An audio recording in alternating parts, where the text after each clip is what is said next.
काल काँग्रेसचे तालुका अध्यक्षांनी अशी मागणी केली खासदारांसमोर की 2 नंबर सुरू करून द्या आम्हाला त्यांचे काय नक्की कशा पद्धतीने तुमच्यावर रोष होता सगळा त्यांनी बंद पाडले? त्यांचा माझ्यावर रोष असणं साहजिक आहे. विधानसभेत मी तो प्रश्न उचलला होता आणि त्यांचे जे अवैध धंदे ज्या हॉटेलमध्ये चालतात त्यातून ते धंदे व्यवसाय बंद केले होते. ते हॉटेलची परवानगी, ते थिएटरची परवानगी सगळे शासनाने काढून घेतले होते.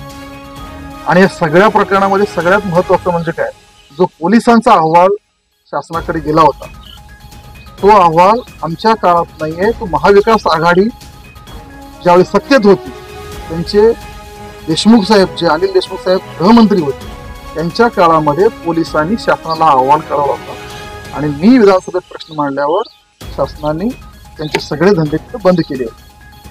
आणि माझ्यावर रोष असणं साहजिक आहे. फक्त मला ह्याच्यात म्हणायचं आहे की आदरणीय सुशीलकुमार शिंदे साहेब, नूतन खासदार प्रणिती शिंदेताई ते मंचावर असताना ते जाहीररित्या सांगत होते की आम्हाला 2 नंबर धंद्याशिवाय काही जमत नाही, तुम्ही आमचे धंदे चालू करा. कार्यकर्त्यांना सांगत होते की तुम्ही पोलिसांना घाबरू नका, तुम्ही धंदे चालू करा. आणि विशेषतः शिंदे साहेबांना आणि खासदार ताईंना त्यांनी सांगितलं की तुम्ही SP साहेबांना सूचना द्या, आमचे धंदे चालू करा. ही मूळची त्यांची संस्कृती, विकासाच्या मुद्द्यावर राजकारण करायचे आणि निवडून आल्यावर असे धंदे करायचे काँग्रेसची संस्कृती आहे. एक तरी म्हणजे त्या भाषणामध्ये त्यांनी जीवाची धमकी पण दिली, एक तरी त्यांनी राहील किंवा मी राहील. आणि मी अशा घाणेरड्या धमक्यांना मी घालत नाही. अशा धमक्या रोज मला मिळतात, अशा धमक्या मी बघत नाही आणि देखील घालत नाही.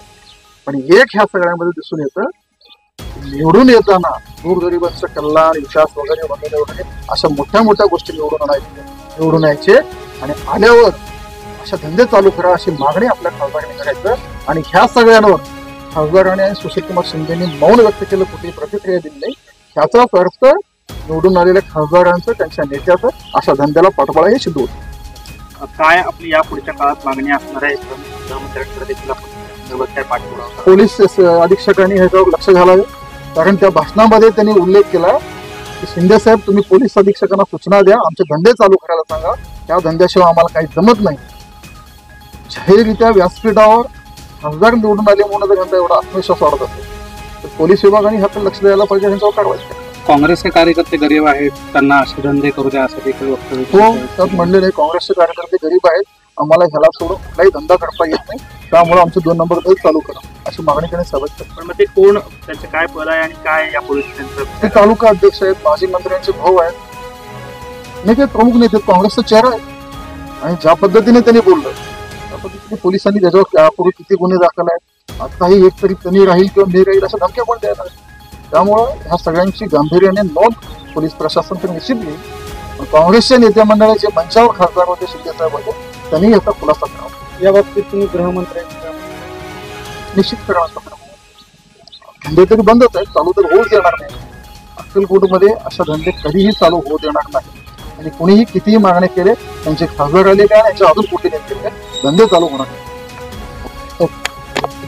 ही बातमी संकलित केली आहे संपादक गुरुदादा गायकवाड यांनी.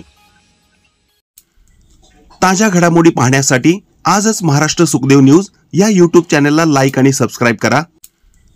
ताज्या घडामोडी पाहण्यासाठी आजच महाराष्ट्र सुखदेव न्यूज या YouTube चॅनलला लाईक आणि सबस्क्राईब करा.